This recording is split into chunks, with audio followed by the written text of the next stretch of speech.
Ladies and gentlemen, beer enthusiasts, welcome back, y'all. Today, we're going to the dark side. No, this dark side.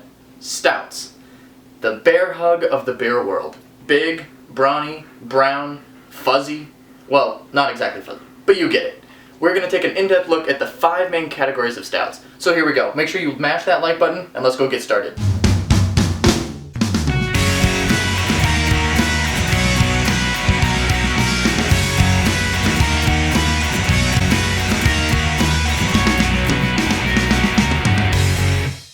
What are we drinking today? Sadly, no stout. See, ideally it would be, but all my other videos, I went ahead and drank my stouts not thinking ahead to this video. Poor planning on my part, I understand.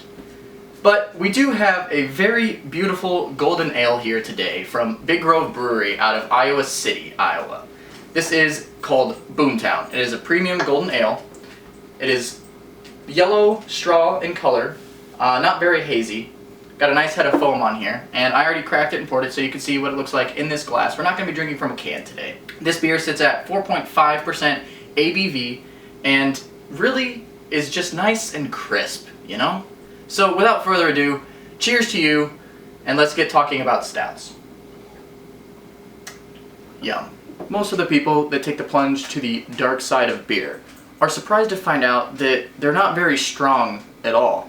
In fact, most stouts are very complex and low in alcohol with a nice round body of flavor on the palate. Dark and roasty, stouts are often recognized by their world-famous emissary, Guinness. Of course, the Irish icon is not the only stout at the block party. The style category spans wide, with varieties including English oatmeal stouts, American stouts, Imperial stouts, milk stouts, and of course, dry stout. Stouts are technically classified as an ale, and were originally known as stout porters. Historically, the difference between a stout and a porter was strength.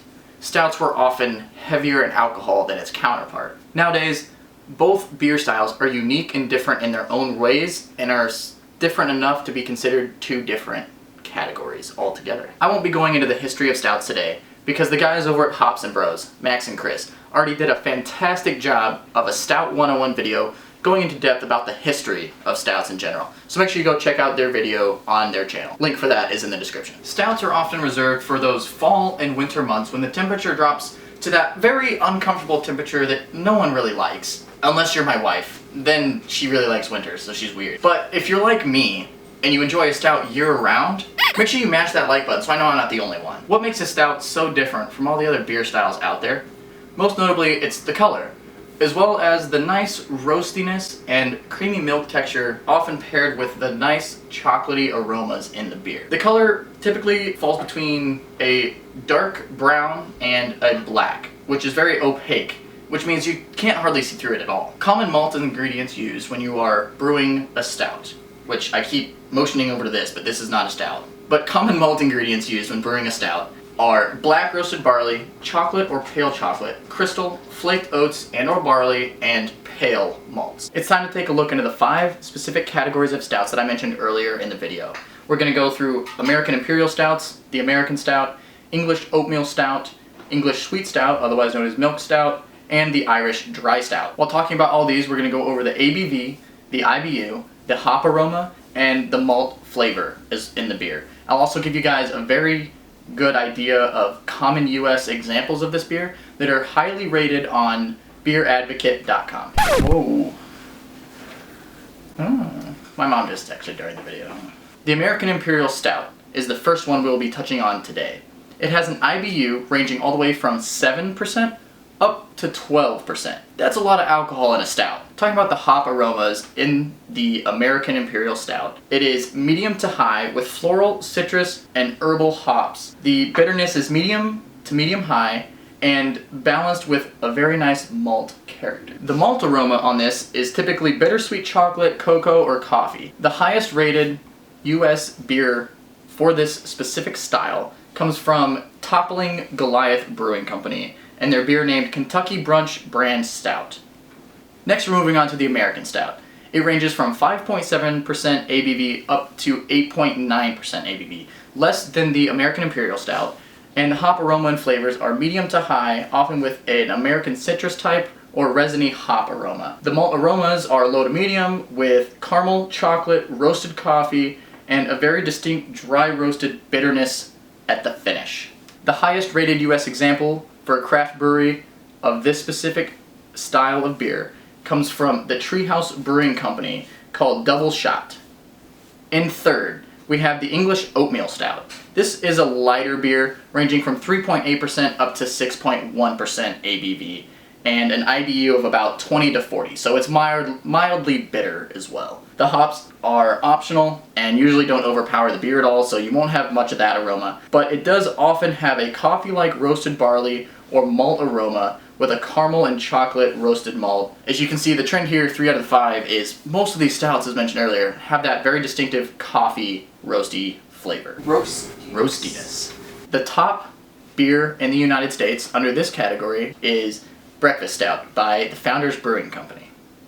Next to last, we have the English Sweet Stout, otherwise known as Milk Stout. This is typically my favorite style of stout beers because of the sweetness, the chocolatedness, mixed with caramel. It's amazing. This is where you get a lot of your dessert beers out of, like peanut butter chocolate cookie and all this other weird stuff. It sits at an ABU of 3.2 to 6.3, so again, lighter than the previous ones, but still decent enough where it's nice to sip on. The hop bitterness is unnoticeable and only to balance and suppress some of the sweetness without taking out the flavor. Again, this is a sweet stout, not very hoppy or citrusy. The malt sweetness is typically chocolate, and caramel should be the dominant flavor profiles, and then after that you get all your peanut butter, your Oreos, and all this other stuff that they like to throw in there to make your dessert beer. The top rated beer in this category comes from Treehouse Brewing. Again, this one is Moment of Clarity. And finally, the one I know you've all been wanting to hear is the Irish Dry Stout. Yes, the US common one is obviously Guinness, but that's not craft, so I'll give you a good craft one here in a minute. Irish Dry Stout is the lowest of all alcohol content stouts, from 4.2 to 5.3, ranging at 30 to 40 IBUs, so it's got very little bitterness in there at all.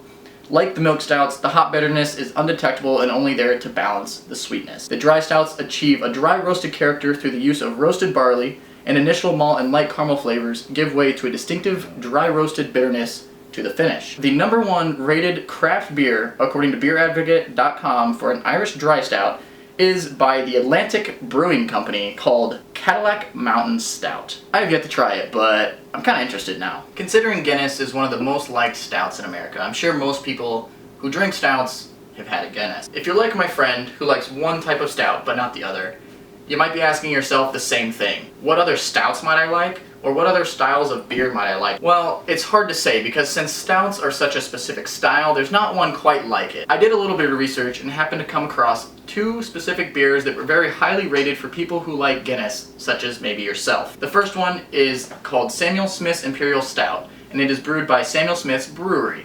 It is 7.0 ABV. The next one is a Nitro beer, which I have yet to try a Nitro beer. I hear that it's far more superior than any other type of beers in the way they brew it. This one is a Milk Stout Nitro by Left Hand Brewing. It has an ABV of 6%, and I'm gonna try it sometime. For a complete list of beers that you might like that are in the stout category, or really any other category, make sure you check out beermenus.com. Link for that is also in the description. Well, ladies and gentlemen, to all you beer enthusiasts, that does it for the video today. The beer is, well, the beer is gone, so that's that. And I really hope that you guys learned a lot about stouts today. And if you have any other questions about stouts, please feel free to drop a comment down below and I will try to answer that as best that I can to my knowledge. Make sure you join us again next week because we'll finally be able to try this beer here. If you saw any of my past videos, this one with the label was the first beer I ever bottled here at Ideal Homebrewing. I'm excited to see how this tastes. I don't have very high hopes because we had some mishaps, but nevertheless, I'm going to have some friends over and we're going to try it out. So stay tuned for next time. Subscribe if you want to make sure you don't miss this, and we'll see you guys next time. Thank you so much for watching. Cheers. You can't order Chinese food. You can order